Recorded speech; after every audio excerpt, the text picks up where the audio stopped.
Assalamualaikum warahmatullahi wabarakatuh. Shalom, Om Swastiastu, Namo Buddhaya, dan salam kebajikan. Tabipun. Izin memperkenalkan diri, saya Ahmad Ibrahim dari Ketua dari Kelompok 1. Di sini saya akan mempresentasikan hasil dari kelompok kami tentang pengukuran faktor bahaya di tempat kerja sebagai pemenuhan tugas mata kuliah K4L dengan dosen pengampu Albara Harahap SSI MSI. Di sini saya akan memperkenalkan anggota-anggota dari kelompok kami. Yang pertama, saya sendiri sebagai ketua kelompok, Ahmad Ibrahim 122320016,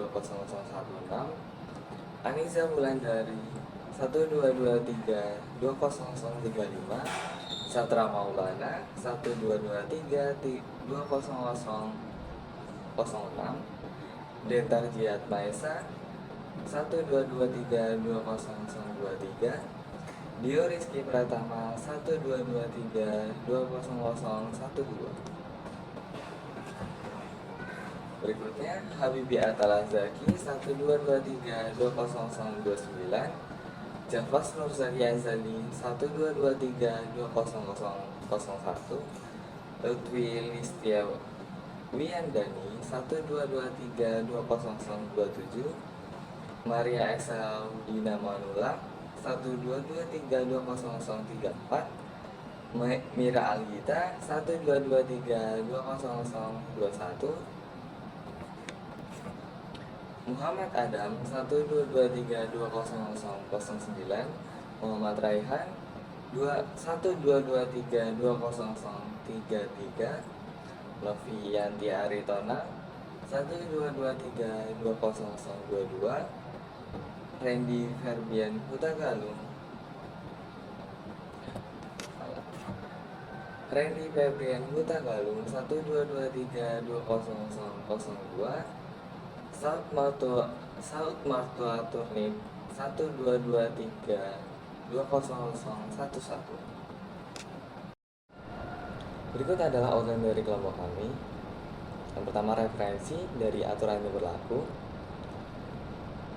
Ketiga, lingkungan kerja, pengukuran dan pengendalian lingkungan kerja, penerapan higien dan sanitasi, tata laksana rumah tanggaan atau manajemen housekeeping. Aturan yang berlaku, Permenaker Nomor 5 Tahun 2018 tentang keselamatan dan kesehatan kerja lingkungan kerja. Yang kedua, Peraturan Pemerintah Nomor 50 Tahun 2012 tentang penerapan sistem manajemen keselamatan dan kesehatan kerja. Nah, berbekal dari dua peraturan yang tadi sudah disebutkan, dapat kita simpulkan bahwa pengusaha atau pengurus diwajibkan untuk melakukan pemenuhan terhadap syarat-syarat K3. Pemenuhan ini ditujukan untuk menciptakan tempat kerja atau lingkungan kerja yang aman, nyaman, dan sehat selama pekerjaan berlangsung. Pemenuhan ini dicirikan dengan dua proses. Yang pertama ada pengukuran dan pengendalian lingkungan kerja, dan yang kedua ada penyediaan sarana higienis dan sanitasi di ruang kerja. Pengukuran dan pengendalian lingkungan kerja dibagi lagi kemudian menjadi 4 aspek. Yang pertama ada pengukuran dan pengendalian terhadap faktor fisika dan faktor kimia agar sesuai dengan agar berada di bawah nilai ambang batas atau NAB. Kemudian ada pengelolaan faktor biologis, psikologi, dan juga ekonomis agar sesuai standar. Kemudian penyediaan fasilitas kebersihan dan sarana higienis di ruang kerja, serta yang terakhir penyediaan personil K3 untuk mengawasi pemenuhan syarat-syarat K3. Setelah tadi disampaikan tentang K3 yang meliputi beberapa aspek, sekarang kita memasuki pengukuran dan pengendalian lingkungan kerja. Pengukuran lingkungan kerja dilakukan untuk mengetahui tingkat pajanan faktor fisika, faktor kimia, faktor biologi, faktor ergonomi, dan faktor psikologi terhadap tenaga kerja. Pengendalian lingkungan kerja dilakukan agar tingkat pelajaran faktor fisika dan faktor kimia berada di bawah NAB serta penerapan faktor biologi, faktor ergonomi, dan faktor psikologi memenuhi standar. Pengendalian lingkungan dilakukan sesuai hierarki, meliputi upaya eliminasi, substitusi, rekayasa teknis, administratif, dan atau penggunaan alat pelindung diri. Pengukuran dan pengendalian lingkungan kerja dapat juga dibagi menjadi pengendalian faktor fisika, meliputi iklim kerja, kebisingan, getaran, gelombang radio atau gelombang mikro, sinar ultra ungu atau ultraviolet, medan magnet statis, tekanan udara, dan pencahayaan. Kedua, pengukuran dan pengendalian faktor kimia. Tiga, pengukuran, pemantauan, dan pengendalian faktor biologi, termasuk faktor ergonomi dan faktor psikologi. Kesempatan kali ini saya ingin menjelaskan terkait pengukuran dan pengendalian iklim kerja. Hal yang harus dilakukan pada pengukuran dan pengendalian iklim kerja adalah yang pertama, tempat kerja yang memiliki sumber bahaya tekanan panas, tempat kerja yang terdapat sumber panas dan atau memiliki ventilasi yang tidak memadai. Yang kedua adalah tempat kerja yang memiliki sumber bahaya tekanan dingin, tempat kerja yang terdapat sumber dingin dan atau dikarenakan persyaratan operasi.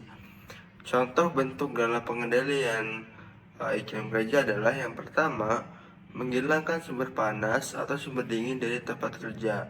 Yang kedua adalah mengganti alat, bahan, dan proses kerja yang menimbulkan sumber panas atau sumber dingin. 3. Mengisolasi atau membatasi pajanan sumber panas atau sumber dingin. Yang keempat, menyediakan sistem ventilasi. Yang kelima adalah menyediakan air minum. Yang keenam, mengatur atau membatasi waktu pajanan terhadap sumber panas atau sumber dingin. Yang ketujuh, mengatur penggunaan baju kerja yang sesuai.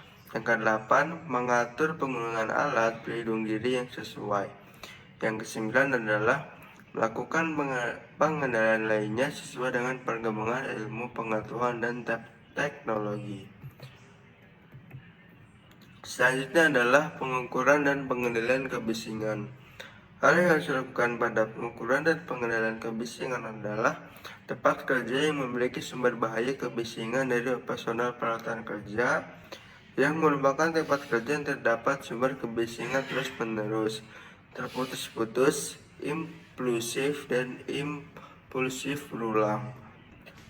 Contoh dalam bentuk pengendalian yang pertama adalah menghilangkan sumber kebisingan dari tempat kerja. Yang kedua, mengganti alat, bahan, dan proses kerja yang menimbulkan sumber kebisingan. Yang ketiga, memasang pembatas, peredam suara, penutupan sebagian atau seluruh alat. Yang keempat, mengatur atau membatasi pajanan kebisingan atau pengaturan waktu kerja. Yang kelima, menggunakan alat pelindung diri yang sesuai. Yang keenam, melakukan pengendalian lainnya sesuai dengan perkembangan ilmu pengetahuan dan teknologi. Di sini saya akan menjelaskan pengukuran faktor bahaya di tempat kerja, yaitu yang selanjutnya pengukuran dan pengendalian getaran. Perlu diketahui terlebih dahulu, getaran itu merupakan salah satu faktor risiko yang sering ditemui di berbagai jenis pekerjaan, apalagi yang melibatkan penggunaan alat-alat mekanik.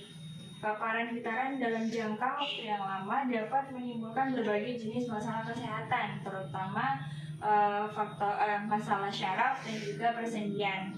Maka dari itu penting bagi kita untuk memahami bagaimana mengukur dan juga mengendalikan getaran di tempat kerja. Kemudian pengukuran dan pengendalian getaran ini harus dilakukan di tempat pekerjaan yang memiliki sumber bahaya getaran dari operasional peralatan kerja, yang merupakan tempat kerja yang terdapat sumber getaran pada lengan dan tangan dan getaran di seluruh tubuh. Bagaimana cara untuk kita mengendalikannya? Ada 3 contoh atau 3 bagian bagaimana kita dapat mengendalikan getaran. Yang pertama itu metode pengendalian teknis, yang kedua metode pengendalian administratif, dan juga yang terakhir yaitu alat pelindung diri atau APD. Nah, untuk metode pengendalian teknis ini, yang pertama ada mengganti alat atau mesin yang menimbulkan getaran dengan yang lebih baik. Kemudian yang kedua yaitu melakukan perawatan secara berkala pada alat-alat mekanik. Kemudian menambahkan peredam getaran pada alat dan mesin. Yang terakhir yaitu merubah proses kerja. Metode kedua pengendalian administratif ini yaitu dengan membatasi waktu kerja atau misalnya jika ada beberapa shift dari pekerja. Kemudian yang kedua itu rotasi pekerjaan, dan yang terakhir pelatihan keselamatan kerja. Dan metode yang terakhir yaitu alat pelindung diri. Yang pertama itu sarung tangan anti getaran, yang kedua sepatu safety. Untuk yang selanjutnya yaitu pengukuran dan pengendalian gelombang radio atau gelombang mikro. Nah, gimana ini itu harus dilakukan di tempat kerja yang menggunakan atau memiliki peralatan memancarkan gelombang elektromagnetik dengan dekat sumber gelombang elektromagnetik, memiliki perangkat yang beroperasi pada frekuensi tinggi, serta menggunakan perangkat khusus untuk pemanasan atau pencitraan. Nah, untuk contoh bentuk pengendaliannya yaitu yang pertama menggunakan pelindung untuk menghalangi atau mengurangi radiasi dari sumbernya. Yang kedua yaitu mengatur penempatan peralatan pemancar agar tidak berada di area yang dilewati atau digunakan pekerja. Yang ketiga yaitu menggunakan alat pelindung diri yang sesuai. Dan yang terakhir yaitu melakukan pengendalian lainnya sesuai dengan perkembangan ilmu pengetahuan dan teknologi. Pengukuran dan pengendalian sinar ultraviolet atau ultraviolet, yang mana harus dilakukan pada tempat kerja yang memiliki sumber bahaya radiasi ultraviolet atau ultraviolet, yang merupakan tempat kerja yang terdapat radiasi elektromagnetik dengan panjang gelombang panjang 180 nanometer sampai dengan 400 nanometer. Di mana bentuk pengendalian dapat dilakukan. Yang pertama adalah menghilangkan sumber radiasi ultraviolet atau ultraviolet dari tempat kerja. Kedua, mengisolasi atau membatasi pajanan sumber radiasi ultraviolet atau ultraviolet. Ketiga, merancang tempat kerja dengan menggunakan peralatan proteksi radiasi. Keempat, memberikan jarak aman sesuai dengan standar antara sumber pajanan dan pekerja. Kelima, membatasi pajanan sumber radiasi ultraviolet atau ultraviolet melalui pengaturan waktu kerja. Keenam, mengatur penggunaan alat pelindung diri yang sesuai. Ketujuh, melakukan pengendalian lainnya sesuai dengan perkembangan ilmu pengetahuan dan teknologi. Selanjutnya, pengukuran dan pengendalian medan magnet statis yang harus dilakukan pada tempat kerja yang menggunakan peralatan berarus listrik yang besar, seperti industri proses yang melibatkan elektromagnet, di mana bentuk pengendalian dapat dilakukan. Yang pertama adalah mengatur tata letak peralatan di tempat kerja serta mengisolasi sumber magnet dari pekerja. Kedua, menggunakan alat pelindung diri yang sesuai.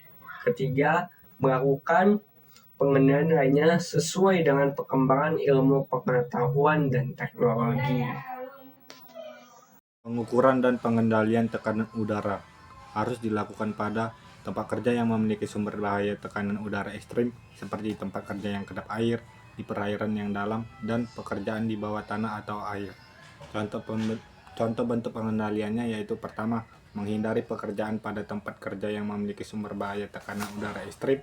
Kedua, mengatur atau membatasi waktu terhadap sumber bahaya tekanan udara ekstrim.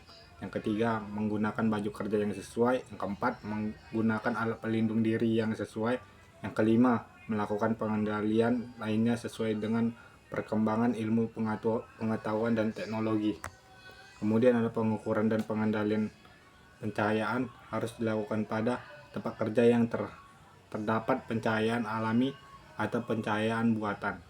Contoh bentuk pengendaliannya yang pertama, standar intensitas pencahayaan harus sesuai dengan jenis pekerjaannya. Kedua, desain gedung harus menjamin intensitas cahaya sesuai dengan standar.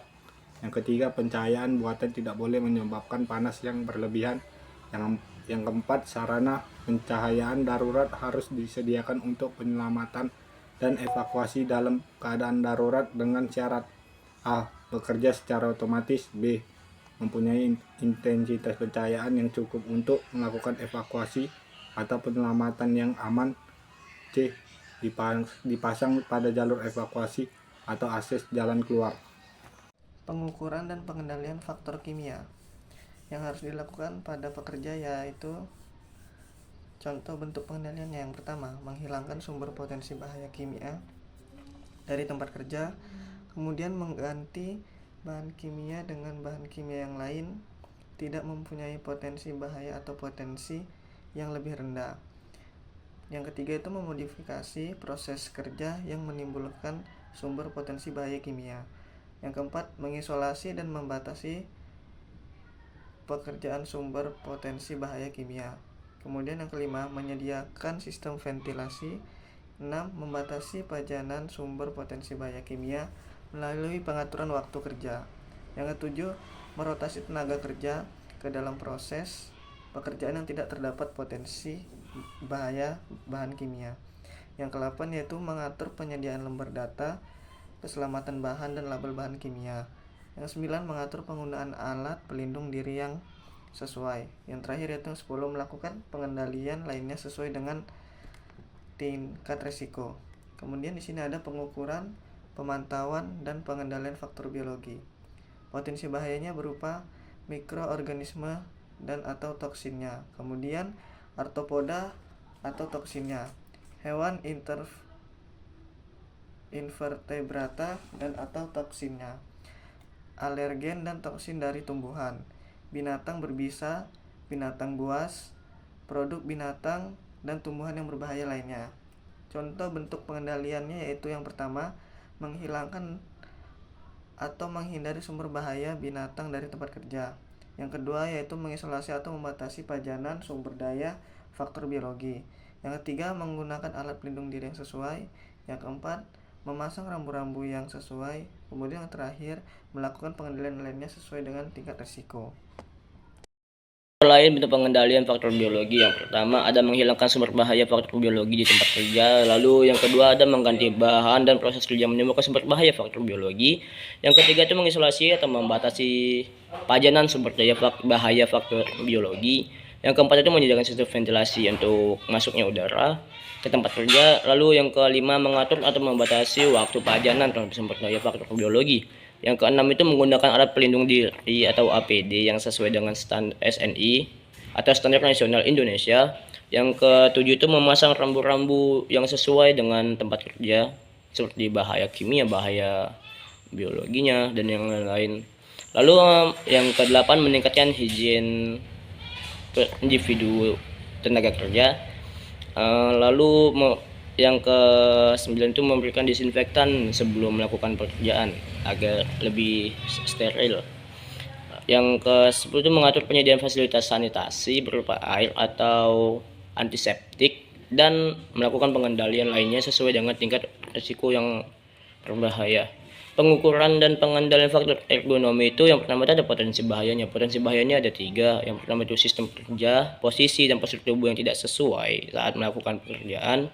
Yang kedua itu ada desain alat kerja dan tempat kerja yang tidak sesuai dengan antropometri tenaga kerja. Ya, dan yang ketiga itu pengangkatan beban yang melebihi kapasitas tenaga kerja. Contoh bentuk pengendaliannya, yang pertama menghindari posisi kerja yang janggal, yang kedua itu memperbaiki sistem kerja dan posisinya, yang ketiga mendesain kembali tempat kerja, objek, dan juga peralatan.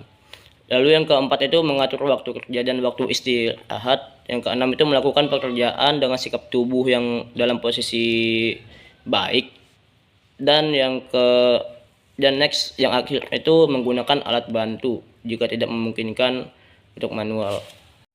Pengukuran dan pengendalian faktor psikologi harus dilakukan pada tempat memiliki potensi bahaya faktor psikologi seperti ketidakjelasan atau ketaksaan peran, konflik peran, beban kerja berlebih secara kualitatif, beban kerja berlebih secara kuantitatif, pengembangan karir dan tanggung jawab terhadap orang lain. Contoh bentuk pengendalian yaitu yang pertama, melakukan pemilihan, penempatan dan pendidikan pelatihan bagi tenaga kerja. Yang kedua ialah mengadakan program kebugaran bagi tenaga kerja. Dan yang ketiga ialah mengadakan program konseling, mengadakan komunikasi organisasional secara memadai. Dan yang keempat ialah memberikan kebebasan bagi tenaga kerja untuk memberikan masukan dalam proses pengambilan keputusan. Dan yang kelima ialah mengubah struktur organisasi, fungsi, atau dengan merancang kembali pekerjaan yang ada. Dan yang keenam ialah menggunakan sistem pemberian imbalan tertentu. Dan yang ketujuh ialah melakukan pengendalian lainnya sesuai dengan kebutuhan. Selanjutnya ialah penerapan higiene dan sanitasi. Harus dilakukan pada setiap bangunan tempat kerja termasuk halaman, gedung, bangunan bawah tanah. Dilakukan untuk memastikan gedung dalam kondisi terpelihara, bersih, kuat, dan kokoh strukturnya, serta cukup luas sehingga memberikan ruang gerak paling sedikit 2 meter persegi per orang. Misalnya bagian halaman harus bersih, tertata rapi, rata, tidak becek, serta cukup luas untuk lalu lintas orang dan barang. Jika terdapat saluran air pembuangan pada halaman, maka saluran air harus tertutup dan terbuat dari bahan yang cukup kuat serta air buangan harus mengalir dan tidak boleh tergenang. Hygiene dan sanitasi pada gedung meliputi 3 poin. Yang pertama, yaitu ada bagian dinding dan langit-langit itu harus bersifat kering, tidak lembab, dapat dibersihkan, dicat dan dilakukan pengecatan ulang paling lama 5 tahun sekali, dan dibersihkan paling lama 1 kali setahun. Yang kedua, bagian atap. Bagian atap harus terbuat dari bahan yang keras, tahan air, dan tidak terbuat dari bahan kimia yang dapat merusak. Bagiannya harus datar, tidak licin, mudah dibersihkan, dan baiknya dibersihkan secara teratur. Yang ketiga, bagian lantai. Bagian lantai harus mampu memberikan perlindungan dari teriknya panas matahari dan hujan, tidak bocor, tidak berlubang, dan tidak berjamur. Fasilitas kebersihan dibagi menjadi 2, yaitu yang pertama harus disediakan di setiap tempat kerja dan harus dibersihkan sebelum jam kerja mulai. Yang kedua, bagian toilet dan kelengkapannya yaitu bagian jamban, air bersih yang cukup, alat pembilas, tempat sampah, tempat cuci tangan, dan sabun. Yang selanjutnya ada loker dan ruang ganti pakaian, tempat sampahnya, dan peralatan kebersihan lainnya. Fasilitas kebersihan toilet yang pertama itu bersih dan tidak menimbulkan bau. Yang kedua, tidak ada lalat, nyamuk atau serangga lainnya. Yang ketiga, tersedia saluran pembersih air yang mengalir dengan baik. Yang keempat, tersedia air bersih. Yang kelima, dilengkapi dengan pintu. Yang keenam, memiliki penerangan yang cukup. Yang ketujuh, memiliki sirkulasi yang baik. Yang delapan, dibersihkan setiap hari secara periodik. Yang kesembilan, dapat digunakan selama jam kerja. Dan yang terakhir, tersedia tempat pembuangan pada toilet. Itu saja. Fasilitas kebersihan lainnya Yang pertama, loker dan ruang ganti pakaian. Ruang ganti pakaian harus tersedia tempat menyimpan pakaian atau loker untuk setiap pekerja yang terjamin keamanannya. Yang kedua, ada tempat sampah dan peralatan kebersihan. Itu harus disediakan pada setiap tempat kerja, terpisah dan diberikan label untuk setiap jenis sampah, dilengkapi dengan penutup dan terbuat dari bahan kedap air, serta tidak menjadi sarang lalat atau sarang serangga lainnya. Baik, di sini saya akan menjelaskan mengenai pemenuhan udara di tempat kerja.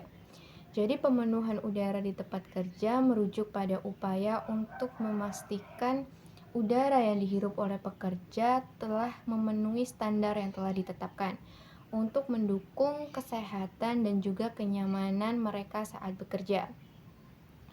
Pemenuhan udara di tempat kerja dilakukan melalui KUDR. KUDR sendiri adalah kualitas di dalam ruang. Kualitas udara dalam ruang atau yang sering disingkat sebagai KUDR adalah konsep yang mencangkup berbagai faktor utama yang mempengaruhi lingkungan kerja kita. Faktor-faktornya seperti suhu, kelembapan, kadar oksigen, serta kadar kontaminan udara. Setiap elemen ini memiliki peran penting dalam menciptakan kondisi yang sehat dan nyaman bagi para pekerja.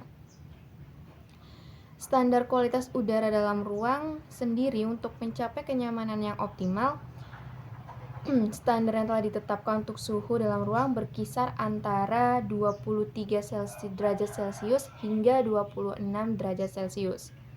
Selain itu, kelembapan yang ideal harus berada dalam rentang 40% hingga 60%.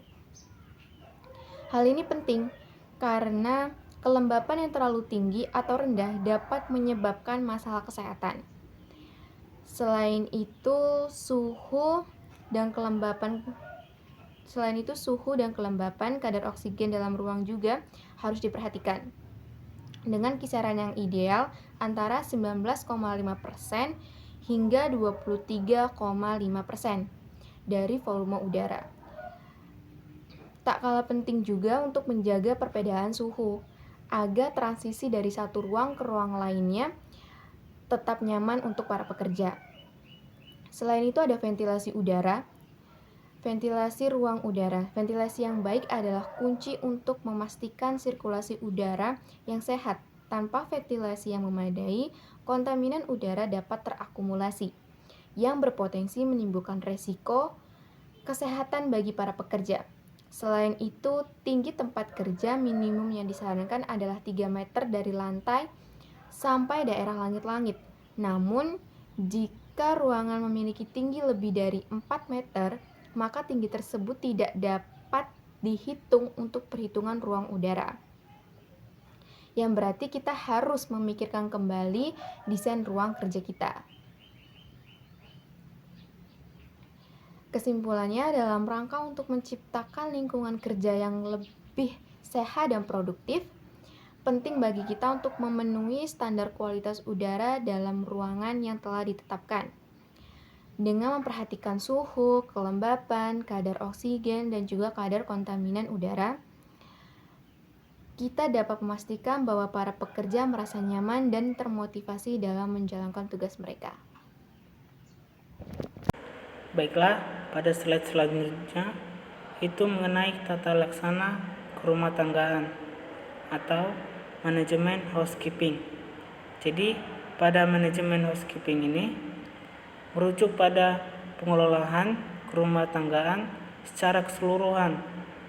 Jadi, para pengusaha ataupun pengurus harus melaksanakan ketata rumah tanggaan dengan baik dan bijak di tempat kerja tersebut. Contohnya dalam upaya pemisahan, penataan, ataupun penempatan alat perkakas ataupun bahan yang telah digunakan ataupun yang diperlukan. Jadi hal tersebut juga punya tujuan. Jadi tujuannya supaya tidak kesulitan dalam menemukan ataupun dalam mencari alat perkakas ataupun bahan yang akan diperlukan nantinya. Selain itu, ada juga pada pembersihan alat dan bahan. Hal tersebut juga bertujuan supaya alat dan bahan dapat digunakan dan berfungsi ke depannya. Selanjutnya, yang terakhir adalah mengembangkan prosedur kebersihan, penempatan dan penataan untuk alat, perkakas, dan bahan. Sekian dari saya, terima kasih. Sekian presentasi dari kelompok kami, kurang lebihnya kami mohon maaf. Sekian dan terima kasih. Wassalamualaikum warahmatullahi wabarakatuh.